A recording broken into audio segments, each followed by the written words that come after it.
मेळघाट क्षेत्र हा गेल्या 3 दशकांपासून कुपोषण व बालमृत्यूच्या कलंकाखाली असल्याचे दिसून येत आहे।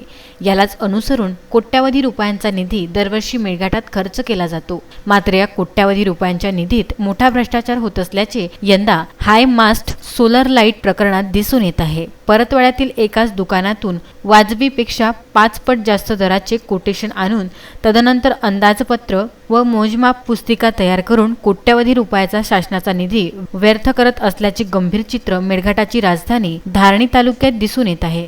जिल्हा परिषद अमरावती स्थायी समितीमध्ये धारणी तालुक्यातील सोलर हायमास्ट लाईटमध्ये होत असलेल्या गैरप्रकाराचा मुद्दा पेटल्यानंतर ही धारणीत युद्धस्तरावर हायमास्ट लाईट लावले जात आहे। अतिदुर्गम दादरा गावात कोण व कोणत्या निधीतून हायमास्ट लाईट लावत आहे हे कोणालाच माहीत नाही। असाच प्रकार तालुक्यातील इतर गावात हा गैरप्रकार सुरू आहे।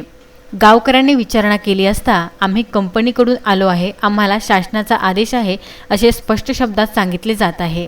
गावातील प्राधान्यक्रम व गावातील नय ग्रामस्थांना विश्वासात न घेता परस्पररित्या कमिशनपोटी सोलर हायमास्ट लाईट खरेदी केल्या जात आहे। त्याच गावात पिण्याचे पाणी, रस्ते, तुटक्या शाळेच्या वर्गखोल्या, सांडपाण्याची व्यवस्था इतर भीषण समस्या असूनही तडकाफडकीमध्ये हायमास्ट लाईट खरेदी केले जात आहे व यामध्ये ग्रामसेवक, विस्तार अधिकारी व दुकानदार यांचे कमिशनचे घनिष्ठ संबंध असल्याचे बोलल्या जात आहे। हे विशेष हायमास्ट लाईट लावत असलेल्या ग्रामपंचायतची यादी बोलावून संपूर्ण कागदपत्रे मागविली आहे। कोणतेही गैरप्रकार आढळल्यास कायदेशीर कार्यवाही करण्याबाबत मागणी करणार। धारणी येथून तश्मीन शेखसह जुगल किशोर जयस्वाल यांचा हा वृत्तांत।